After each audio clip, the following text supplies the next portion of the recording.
नमस्कार मित्रों। आज पुनः मैं विकास वर्धन आप लोगों के समक्ष एक नई कहानी लेकर उपस्थित हुआ हूँ। इस कहानी में नारद ऋषि के ब्रह्मर्षि होने का जो अहंकार था, उस पे भगवान विष्णु ने किस प्रकार से प्रकाश डाला है, उसकी कहानी है। एक बार एक दंपति हुआ करते थे। उन्हें संतान नहीं थी। सब कुछ था, बस संतान नहीं थी। बहुत सारे संत महात्माओं से उन्होंने विनती की, आशीर्वाद मांगा कि मुझे संतान हो, लेकिन उन्हें संतान नहीं हुआ। इसी क्रम में एक बार नारद ऋषि उनके घर के सामने से गुजर रहे थे। उन्होंने देखा कि नारद ऋषि से ब्रह्मर्षि हैं, क्यों ना इनके पांव छुए जाएं और इनसे ही संतान मांगा जाए, जरूर मिल जाएगा।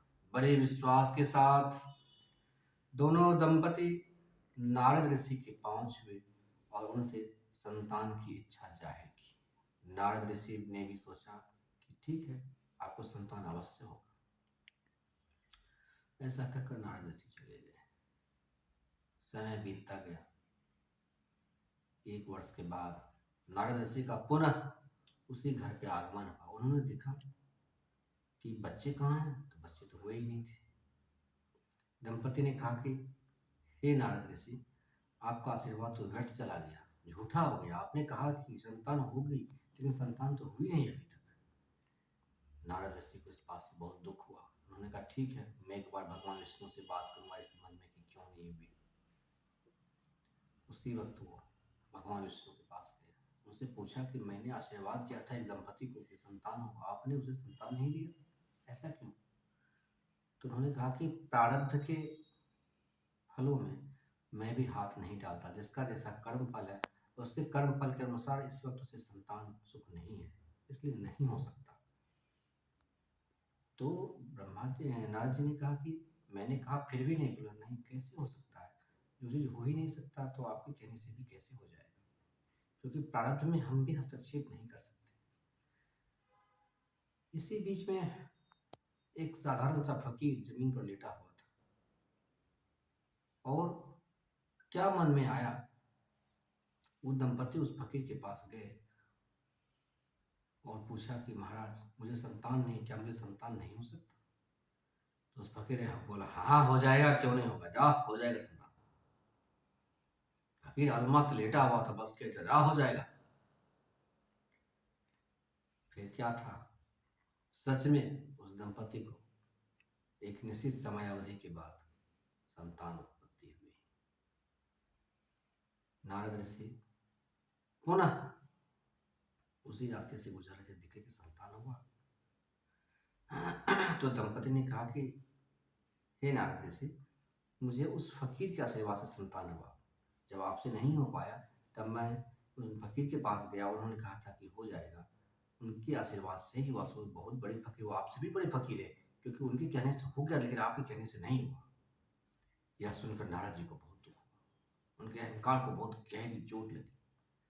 वो तुरंत गए भगवान विष्णु के पास और उनसे पूछा कि जब मैं आपके पास आया था यह कहने के लिए कि उस दंपति को हमने आशीर्वाद दिया है संतान की, तब तो आपने उसे संतान नहीं दिया, और उस साधारण से फकीर ने कहा कि जा हो जाएगा, और आपने उसे दे दिया संतान।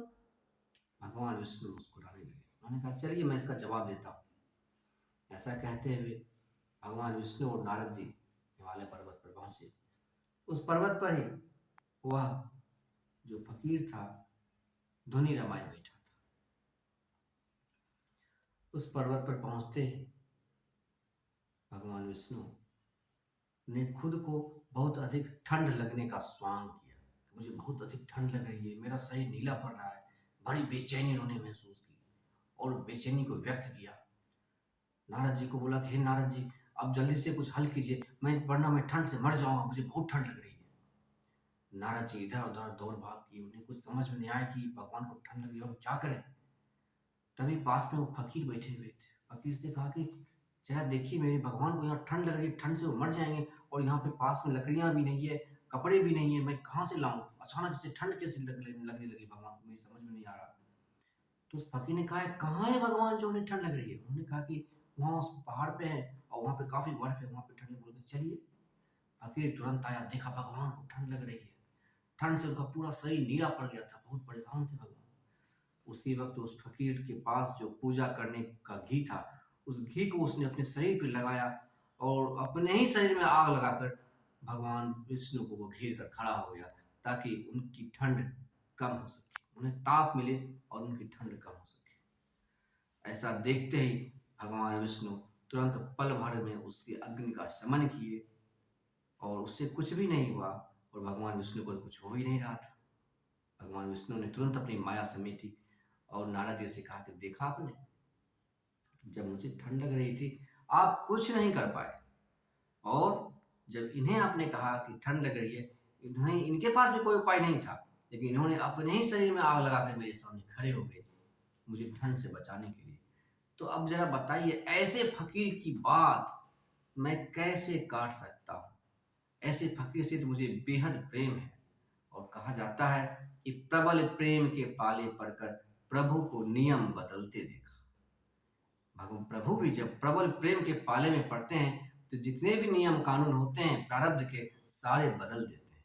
प्रबल प्रेम के पाले पाकर प्रभु को नियम बदलते देखा। मित्रों, आशा करता हूँ कहानी आपको पसंद आई होगी। कहानी पसंद आए तो चैनल को सब्सक्राइब करें, लाइक करें और अपने मित्रों के साथ शेयर करें। बहुत बहुत धन्यवाद।